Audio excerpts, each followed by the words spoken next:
Yeah, it seems like there has been a little bit of mixed messaging that STAG just wanted to respond on. STAG being the Sustainable Transport Action Group. Now, we try and sit between the government and the community in helping the government to clearly communicate the benefits that they are trying to introduce to the entire community by the active travel strategy. So we've got an article coming out which lists all the points that we believe are being sort of potentially misconstrued by relatively small number of the community. I think most people realise that this is a strategy which will benefit all.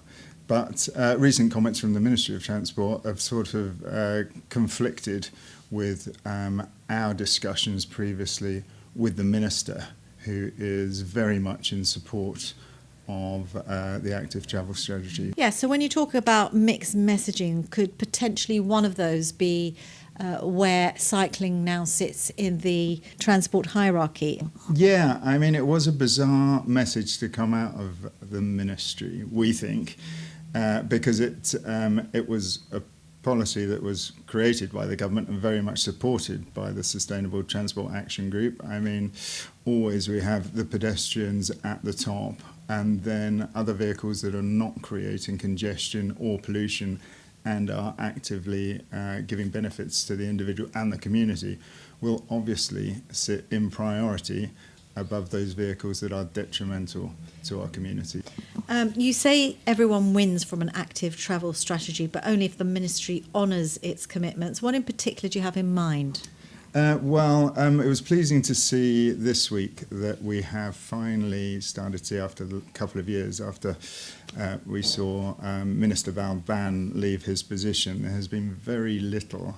And when was that? 2023? I mean, we're now middle of 2026, and we're only just now seeing some stencils and some signage going up to raise the awareness of cycling in the area of Waterport Road. Now, there was so much work done by ex-Minister Val Ban with regard to plans that were going to extend the initial part of the segregated cycle infrastructure. I don't know fully now if the stencils and the signage is going to be the extent of what we hope to see in that area. And let's forget, we're trying to create a safe infrastructure to get children to school, for example, to allow parents not to have to be in their car to take those children to school, to alleviate the road network for everybody else. So let's see. But that's one thing. Extension of the cycle lane infrastructure for sure has been lacking so much in the current administration. And things like the Cycle to Work scheme, which has appeared in 2 of the last manifestos. And although we have surveyed, the Sustainable Transport Action Group have surveyed the private sector and had responses from 50 organisations representing over 3,000 employees, saying that this is a new scheme that they would very much support. And this really is how the UK got people on bicycles, as well as infrastructure. You know, in London, since 2019, they've had a 43% increase in cycle usage in the City of London. That doesn't happen just by chance, you know, that is government will. Some cyclists will argue Gibraltar is not like London, the spaces are a lot more narrow here. Yes, absolutely. Gibraltar is not like London. It's not like many places, but this was a belief, and I had this conversation with ex-Minister Bao recently, because when he was initially Transport Minister, he thought very much the same thing. It was only when he went on to really try and understand what is possible, and all we're having to do really is sort of slow things down a little bit, try and encourage, and we're not just talking about cycling, right? We're talking about walking as well. We're in this hugely privileged position of being a 15-minute city. You know, this is something that most cities around the world are striving to achieve, and we have it on our doorstep. Think back to when Casemate Square was a car park and Main Street was a main thoroughfare for cars, and Irish Town. I mean, would we go back to those days? No, we need to grow, and that was, again, political will that caused that situation to happen.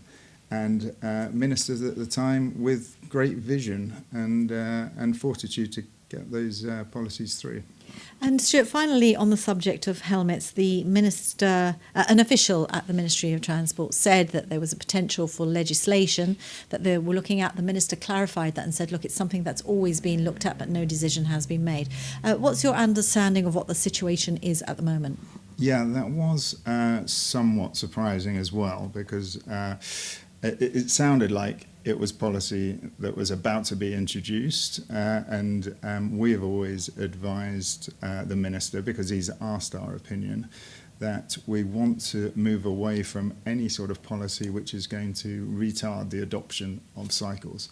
And there's plenty of data now that suggests that mandatory cycle helmets, and let's be clear here, if you want to wear a helmet because you think it makes you feel safer, please wear a helmet, but that doesn't give you the right necessarily to make everybody else have to wear a helmet. We do support the minister in maybe advising parents to suggest for 16 years and under that cycle helmets are a very good idea, but there's no data really that suggests that wearing a helmet is going to make you safer. Obviously, it's going to save your head if you fall on it, but these accidents are very, very rare, and if we wanted to prevent head injuries, then we'd make people wear helmets in cars, because you're much more likely to have a head injury in a car than on a bicycle. There has been some concerns, and there is some data to suggest that a lot of head injuries on cyclists actually result from going at a very, very slow pace, and even stationary, coming off your bike whilst stationary. So does that not factor into any of your thinking? These things are all possible, right? You can have a head injury walking down the road. How likely is it? With regard to seatbelts, I think you're talking about a very different safety measure, because you've got a completely different speed, you've got different impact, it's not comparable to cyclists wearing helmets. And as I say, if you want to wear a helmet, but data suggests that it will retard cycle adoption, which is the last thing that Gibraltar needs. And do we want to be the only European city and one of very, very few global countries around the world who have this mandatory helmet which will retard cycle adoption?